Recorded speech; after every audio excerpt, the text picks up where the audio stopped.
So he goes to a place called Bakreshwar in Bengal. Bakreshwar is one of the ancient Shakti Peethas. An important divine feminine temple. Yes. So he goes to Bakreshwar, that is one of the very famous and powerful temples of the goddess, okay, of the tantric temples. And it was that in that era, the temple was famous for Virachar sadhana. Virachar is an extreme form of tantra sadhana where these things come into play. Viracha, Vir means you are like a hero. Veer. Okay. Since we're talking of Tantra classifies men into three categories. First is Pashu, an animal. Who is an animal? Who has no spiritual conception. Just going around doing whatever else you are doing in life, you are a Pashu. After you have the tantric initiation and you start doing your practices, you become a Veera. You are a hero because you are trying to fight against your tendencies and develop yourself spiritually. And then last stage, you become a Divya or a divine being. Okay. This is the three categories of men. Whole of Tantra Shastra is meant only for the Veera. For the Pashu, who is uninitiated at the initial stages, there are no, you do the Vedic sadhana. You're not even entered the arena. The Veera, after you have the initiation, then only all these rules, all this makara, everything comes into play. And finally, the divine, the Divya, he also has no rules. Why? Because he has already become divine. Whatever he does is correct. So Tantra says that you don't mess with him, and the Pashu, you don't bother about him. It's only the middle section that I am curious about and bother. That temple was famous for Virachara, and this gentleman goes there, and this must be in early 1900s, maybe 1910 or something. I don't remember the year, etc.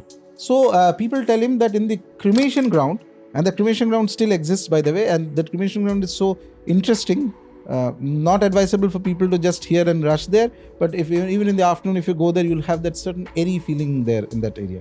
It's wonderful place for certain kind of upasanas, certain kind of tantric sadhanas. And thankfully it is not yet commercialized, so it's good.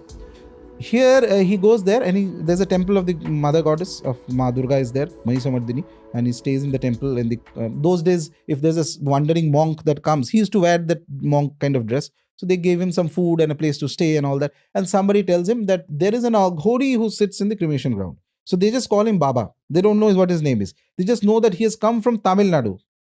He's come from the south, and he's sitting there, and he stays there in the cremation grounds, and nobody disturbs him. Nobody messes with him.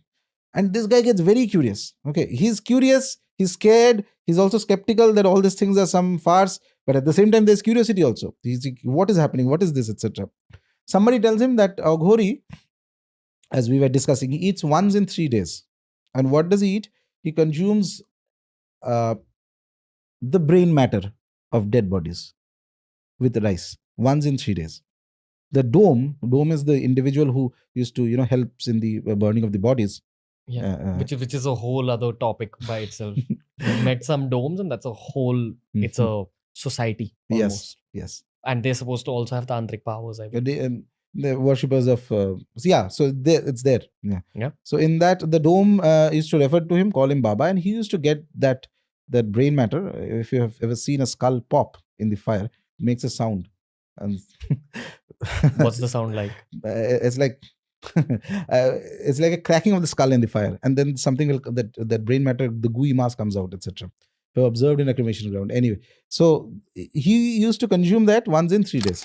He was a hardcore Aghori. Aghori means he's gone beyond even the rules of Tantra Sadhana also. Nobody used to mess with him, nothing.